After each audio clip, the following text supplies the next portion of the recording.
street amane shopping center gi street amane ba si je mogi street je si street jam na phajai moi je decoration adu ta to jam na phajai habitan koi ra mo ying je dinner to de ngai ri ba dinner loi bi gi sum walking cha je walking cha la yeng min na je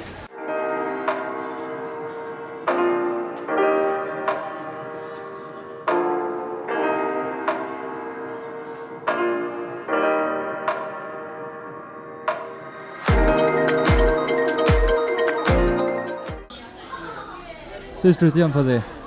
British ki thim na saba ma saba na. The wall is fucking background it looks so cool, bro. So greenery. Mam jam Faze. Decoration jam Faze wani mo gi. Decoration ni mo gi design je. Wall na pe sticker je. Ko sham ta ye. Ide. Millions flare. We are getting some from this is. She laser. This swap je ngasi close oye. Because ngasi is Chinese Kid Festival, Mid Autumn Festival number today is ngasi, so they're very close. Otherwise, I would have to play. Nam nungai ni chana VR game chana bom je.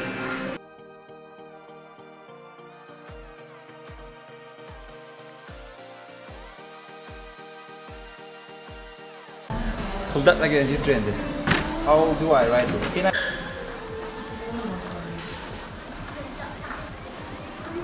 Street is hanging it, low even I did. That is a look money. The underground street never in light, and underground the never. She's a Yamna Sang, she's a 5 kilometers hanging. Even the dustbin is so cute. She's a meme to like you.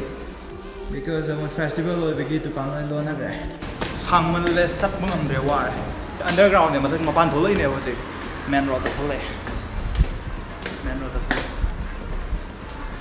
24-hour course. How's it get straight though? See man road chiki hack.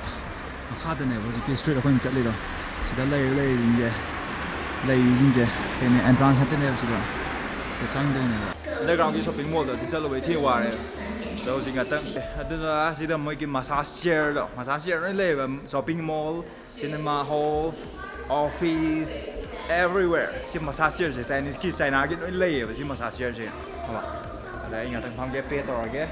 Through QR scan everywhere thì mới cái pay to from there. WeChat and Alipay là mới gì đó là cover cái tàu này rồi cái home thế nào. Everywhere thìวันnày cầm lấy test thì đó mi lấy trả số. Thì đây bars the latest stuff. Pay to rồi như thế nào. Ở đây là Phong kiểu anh là tăng Phong mà why tăng Phong Autumn Festival thì muốn kiệt cha cái tầm này hay và mỗi cái Chinese kid thì hay cho try to win cái shit picket chém đây còn đấy. Đó hồi xa là hào rồi cái actual muốn kiệt tụi mặc cái này thì Phong rồi vậy, ơi lùi này rồi vậy. So I wanna. That's good. Okay. That's all for today. Thank you for watching my video. Subscribe for more. See you. Bye.